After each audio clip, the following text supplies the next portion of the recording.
So hello, hi there. Well, thank you for joining us. And if you're joining us now, you're very welcome. If you do watch the replay and you'd like to ask us a question, or even if you're joining us now and you'd like to pop a comment or a question in the chat, then please do so in the chat box below, and we'll try to pick it out as we go along. So I'm Joyce from Marketing Tech. We're a one-stop shop, affordable app agency for SMEs. In the last couple of LinkedIn Lives, we've been discussing apps mostly for consumer-facing apps. So, for example, we talked about apps for the local community through the Chelmsford Guide, apps for selling event tickets, also apps selling products as well, so e-commerce apps. So we're really talking about apps as a marketing tool here to nurture an audience and to get repeat sales. But this time round, I'd like to talk about something a bit different, because that's not all the apps can do, really. You can also use mobile application tools as a productivity tool for your own organization as well. So with that, I'd like to introduce to you our guest for today, Neil Greer from Yorkshire Apps. Neil, welcome there. Thank you very much. Yeah. So Neil has experience building these mobile apps for the civil engineering and construction sectors. So Neil will tell us exactly how an app can help. So thanks again for joining us, Neil. So if you'd like to introduce yourself, and then we can move on to talking about the apps themselves. Yeah, well, I'm Neil Greer. I run a business called Yorkshire Apps. I've been building apps now for a few years, and all the same sort of apps that you spoke about earlier, the e-commerce type apps. And it was about 2 years ago, I suppose, I got approached by a civil engineering company, and just with an idea, a problem that they had in the business, and I suppose it made me realise there's a lot of opportunities with most companies. I mean, the things we're going to talk about today. Cover sort of problems that lots and lots of different businesses have, just perhaps in a slightly different industry. So I've been doing that for a couple of years, quite successfully. Yeah. Fantastic, that's great. So what are the main benefits, if you can touch on the main benefits of these sort of apps for that sector? Yeah, well, I'll give you a bit of background, then we've got a little presentation that we can go through. As I say, I was approached about 2 years ago, and the company at the time were surveying manholes for a telecoms company, filling in a spreadsheet and taking 6 photos and trying to upload photos to a spreadsheet and then create a document that they could give back to the client, and it was just taking hours and hours of the time. So they said, can we put this into an app? And that's what we did. We built a nice, simple app that allowed them to just complete the survey. It took a GPS stamp of where that particular manhole cover was, because obviously these things don't have addresses as a typical site might have. And it allowed them to take 6 specific photos, which were all labelled, straight from the mobile, which was then sent back to the head office, who could then send the details on to the client. Crazily, they printed them off and sent them a printed copy of it, but it would be just as easy to email them the details. and the impact of that was it saved them hours and hours of time. And then it just progressed from there. I'd get a phone call every few months saying, we've got another survey, or we've got another form, can we add that to the app? And it's grown and grown. So the presentation I'll take everyone through in a couple of minutes, a short presentation. We'll just explain a little bit about the type of apps that they are, how they work, and what the benefits are to the individuals, to the businesses. Fantastic. So you're saying that the first instance that you came across was time saving, in terms of it saved these people the trip that they had to otherwise make to survey what was happening in that specific area, because it could pinpoint the location of where that and the pictures were taken as well. So so that's it. The surveyors still went to site, so they turn up at a manhole, but they could, because they were just filling it in from the mobile, it was so much quicker, and then there was no end work, as I suppose. So once they filled it in and pressed send, the details were submitted to the office and to the client, and they could move on. They weren't sat there with the laptop trying to fill in forms and attach photos. So I think the first day it launched, I got a call about 10 o'clock in the morning from one of the surveyors, and he'd already done as many that day as he'd done the previous day. It was so much quicker for them, so it was phenomenal. So it really was. Fantastic. Okay, so so do you want to take us through some of the interesting features that on the apps that you've developed? Yeah, let's open the presentation and we'll whiz through that. I'll just share my screen here.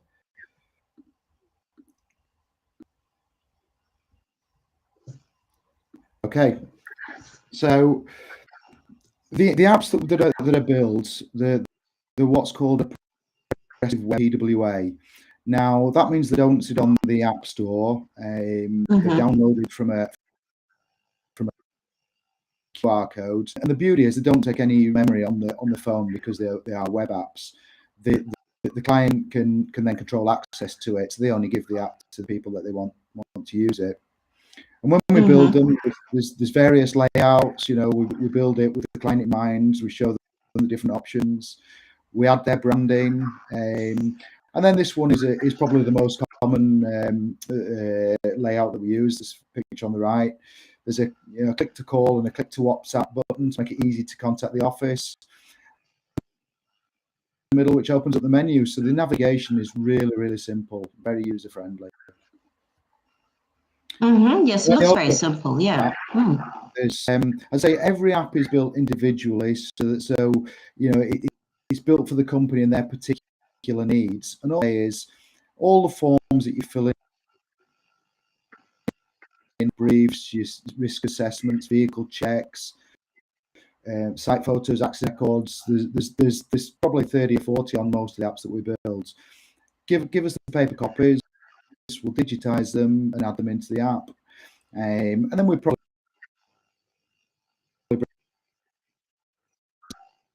site type forms, another one for HR forms. There's usually an induction folder, which I'll talk about in a second.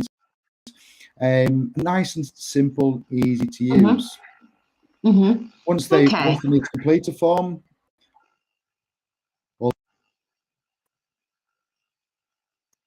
if you look on these images on the side, the stars mean that you can't move on without filling that part of the field in, field of the form rather. And then we get them those clever things like CS cards. They might statements or risk assessments, certificates, insurance certificates, that type of thing. And the beauty is they can also be signed directly from the mobile or the tablet. If they need to take GPS coordinates, they can do that as well for some of these sites that don't have a clear address. So anything really that people need add into a form can be built this way. Really a time saver. So how would you, just a quick question if I may, Neil, how would you, if not for these apps and the forms that you created, how else would they do it on a normal day without the technology? Yeah, they usually paper forms, so they can sit there and take ages filling them in, and somebody obviously has got to print off those forms. They've got to get them to site. They've all got to be stored and afterwards. So it's very time consuming, where with this, they literally, as I say, download the app, which takes seconds, and pick the form they need and fill it in. It's really simple. So huge time saving, and actually really easy to access the data afterwards for audit purposes. Okay, so they don't use currently the companies that we're talking about, the civil engineering construction sectors. They still use paper forms and they file them away. Is that my understanding? Yeah. Okay, so not even a desktop application. They don't put things in a desktop. All the data doesn't get stored. No, generally no. If you go into the offices and the site offices, there's A4 lever arch files piled up to the ceiling with all the information in. And so, oh my goodness, that ideal, yeah, absolutely. Now some of them, like the ease of access of having the paper copy there. Yeah. But most of them, once they see the difference and see how easy it makes their lives, they do prefer the digital version. And that leads us on to the next part, is the induction part of things. Now, when a subcontractor turns up to site, they have to be inducted onto the site, and that's time consuming. And some of the bigger sites will have a health and safety manager that takes them through the induction. Some of the smaller sites, it's the site manager, and they might have 10 subcontractors turning up on a day, and each subcontractor then has to watch a video, might be a 15 to 20 minute long video, and then they have to fill in a training record form, an induction form, perhaps answer a couple of questions that they have to pass, submit the CSCS cards, and it's all time consuming. And what happens on some of these smaller sites is the site manager inducts a couple of people, goes about his work when they're through, and then a couple more turn up, so he has to break off what he's doing and induct some more. So by putting it into the app, and on the demo there is the video on there isn't an induction video, it's something slightly different, but it just shows how it works. They could even now get subcontractors to download the app the night before, watch the video, click on the induction training record, fill in the training record, upload the CSCS cards, and then that way, the following morning when they turn up to site, the site manager has got visibility of who's been inducted and who's allowed onto the site, and it saves, can potentially save him hours and hours of time. And this is part of the app, or most of the apps now, that's become essential, and people have seen this and seen that it can solve a massive problem that they have in terms of time in inducting people. So again, it's a time saver, but it's a really easy way of getting people through that induction. And there's other things we can do. These are things that we've been discussing with clients, that on some of the sites they have lots of people coming onto site, and at the end of the day they'll lock the site up and need to know who's there. Well, we can build in a nice little check out feature where someone turns up to site, there's QR codes, it GPS stamps it, so they know they're on site, they know what time they came on site, and when they leave they scan it again and it checks them out. It's a great way of checking if people are on site before they lock up. We could put maps on there showing the different sites and directions to them, helping subcontractors get there on time, and even advertise future jobs, which if you've got a contractor that's downloaded your app and they see there's a job coming up in 2 or 3 weeks, well, perhaps it saves going through an agency and paying agency fees. And then there's lots of other things that we can put on, which we discuss with clients during the initial consultation. So you can actually use this app for recruitment as well, as a construction company employer for recruiting contract staff, yeah? Yeah, you could. As I say, at the moment, the ones I've done, nobody does, but these are features that we're talking about, and some of the new clients like that idea. Again, it's different for every business and how they, how they recruit people, really. But these are ideas, and there's a lot of potential there. And I say, we mentioned before, in terms of downloading the app, it's so easy to download, scan the QR codes, and on the published progressive web apps that we supply, it will then just prompt the user to download it to the home screen. This QR code is just for the demo that I've put together, so you'd have to. It's not a published app; it's a web app, so it's you have to choose the option at the bottom of the screen, but it can be downloaded. But it just shows people what's capable, and they can have a play around with that. Right, that's great. Yeah, that's a good way for anyone who wants to find out what sort of forms or what processes you're helping to streamline with that app. So it doesn't really have a client name, is what you're saying, and the name of the client has been taken off. But really, they could use this as an example of how it can help their own company. Exactly. And then, here's some quick figures that I put together just to give people an idea of how this makes sense financially. And this is a live example, so it's the one that's been going for about 2 years now. And last year they completed over 2,000 forms on their app, but that's growing all the time. It's up to about 360 a month now. And when you look at it, it's about a 5-minute time saving per form. Now, some of them, obviously, it's a lot longer than that. Some of them, it's a little bit less than that. But overall, it works out about 5 minutes, which is a time saving of 30 hours a month. And if you put a simple hourly rate on that, I've put £50 here, but it might be £25, in which case the figure's half, but there's still substantial savings which comfortably cover the app in no time at all. So it really does pay for itself. And of course, when you factor in that there's no printing and paper costs, there's no time spent preparing the forms and delivering to site, there's no time savings having to file forms, and we don't have all these lever arch files stacked up. So there's the savings far more than we put on here. It really is a powerful return on investment. That's less office space as well to hold all the folders, the arch files, and the paper, and somebody has to store them or get rid of them or scan them if they do any scanning of information. So so clearly the benefits are there. Could you talk us through the type of companies this would benefit? For example, the size of the companies. I mean, how many staff are we talking about that they recruit on a regular basis? Yeah, the companies that I'm dealing with currently are all fairly well. The main ones, the initial ones, are all fairly similar. 50 to 60 people, but contractors as well on top of that. I'm dealing with some bigger construction companies as well, with a couple of hundred people and loads and loads of contractors. So it really doesn't matter the size of the organisation. It literally is a case sit down at the start with the people that need to be involved in the project and saying, right, what do you need, and what scale do you need it at, and we sit down and work it. It's a really, once it's built, it's a really simple solution for them to manage, and of course backed by ongoing support from myself that they tell me they love.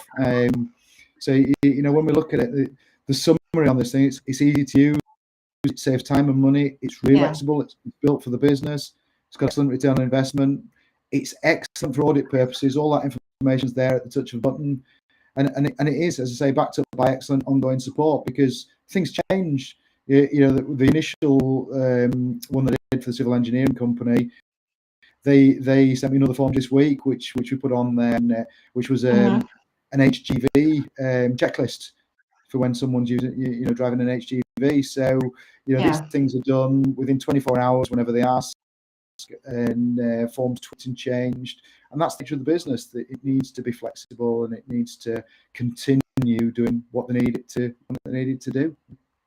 Yeah, and would you help them? Would you provide a support for them if they need to update forms, change forms, add new forms? Absolutely. I give them an hour a month, but of course some months they take that, some months they don't. So for 1 month it's 2 hours, and they've not used me for a couple of months. I'm quite flexible with that. If they wanted a complete rebuild, then I'm just honest with them and say, look, there's a fair bit of work in there, and we agree a fee, and that's never been a problem. I find if I'm fair with my clients, they're fair in return, and it works for everybody. It really does. And as I say, it adds value to the business, and while it does that, then they'll continue using it. Okay, and I suppose the point you made about a PWA, for those of us in the audience who may not be terribly familiar, is a progressive web app. So as you mentioned, it's easy. It doesn't have to be published on the App Store, which will incur extra costs if you have apps published in the App Store. So this is it's a web-based tool. It's a PWA. People can save it on their phone, just like a native app solution. So actually, it's a really practical solution. And I suppose it doesn't need to be on the App Store because it's not for everyone. These forms are internal forms for the organization. So, exactly. Yes. Yeah, and there's problems. There's pros and cons with the app stores that, particularly with Apple, it can be difficult getting an app onto the App Store, and when it doesn't need to be there because it's more of what I'd consider an internal app for a business, then you don't want to have to jump through those hoops with Apple and pay the extra costs associated with it. There are some apps, and the ones we've talked about in the past with e-commerce apps, where yes, you do want them to be there because you want you know, as many people downloading that app as possible. But with these types of apps, they just don't need to be there. So it's a simple solution. It's quicker to publish, and you know, it really does work. It's and as I say, they don't take up any real memory on the mobile phones, so that's an added benefit. And in fact, that's just come up with the client this morning that they asked that question. So it's you know, I suppose some of the guys have small memories on the phones that they don't want to clog up with work apps. And they're more stable as well in terms of putting through a transaction, or in this case, submitting a form, because they're PWA. So some of the data is already stored in the device itself. So compared to building a website, building web pages, would you agree that it's more stable? It provides more stability, especially important for staff who are on site, or maybe in areas where the connectivity is a bit dodgy, as we all know. Yes. Yeah, absolutely. I mean, you know, it's like with anything. Occasionally, you do get issues with connectivity, but that's the same with anything you're using that's online. So, but I can probably think of one case where that's been an issue, and it was on the initial one where they were doing the manholes, and actually, it wasn't a problem because you know, he took the details, moved a bit down the road, and completed it there. So, but other than that, generally, no problems whatsoever. It's they work really well. Perfect. Okay. And how? Do you want to go on, Neil, or is that the end of your that's the presentation? Let me okay. switch that off now. Yeah. Okay. Perfect. Yeah. So so you've flashed the PWA QR code earlier for anyone who wants to download it. How else can they get in touch with you? How do they reach out to you? They can. They can obviously. I'm on LinkedIn as Neil Greer. They can email me. So it's the best one is Yorkshire Apps. So Yorkshire APPS at easy. That's EAZI apps apps.com. Or you know, or they can call me. But I think the details were on the presentation there. So if anyone just rewinds a little bit, it should be there. So, yeah. Okay, great. So they can Google you, I suppose, Yorkshire Apps, and you would pop up on Google. And also for the... Sorry, Neil? Sorry, that's it. Yorkshire Apps, trading as easy apps, Okay, that's amazing. And then if anyone who wants to download the PWA to have a play around, I'll attach the links in the chat below. In case you missed the QR code earlier, you can download it through those links. So here we have, before we go off, we have Annie. I don't know if you can read the chat, Neil. Annie Osong, who, hi Annie, and hi Sheila as well. If you're still there, Sheila, thanks for saying hi and letting us know you're there. So Annie has a question. I have a marketing app designed and managed by Easy Apps. It gives my blog updates, podcast episodes, YouTube videos, events, and showcases my trusted partners directory. So it's not really a question, it's more like a comment. That's great. Thanks, Annie. That's great, and absolutely perfect. Yeah, that's a great use of an app, and it's so there's loads of information on there. Fantastic, yeah. Sheila also has a question. How long does a project take? Depends on the client. So 2 weeks is fair. The initial one that the guys wanted to do for the for the manuals, they called me on Tuesday and needed it up and running by Friday. Now, because it was one simple survey, we did that. They were over the moon, and they're a great client. You know, I have great fun with them. So a lot of the time, the slow part is the client giving me the information that I need. But generally, 2 weeks is fair. If they need it quicker, well, I don't promise anything, but sometimes. Sheila says, "Oh wow, okay, now you've raised her expectations really high. Now she expects it done in 2 weeks." I guess with a web app, because here we're talking about progressive web app, Sheila, so we don't need to go via the publishing process with Apple's approval. and with Google's approval. So there's a bit of back and forth with those two app stores. So you're saving a week, 2 weeks sometimes, you slashing off 2 weeks just because you don't have to deal with the app store. So really, we can produce it as Neil says, in 2 weeks. It could be done in 2 weeks or less.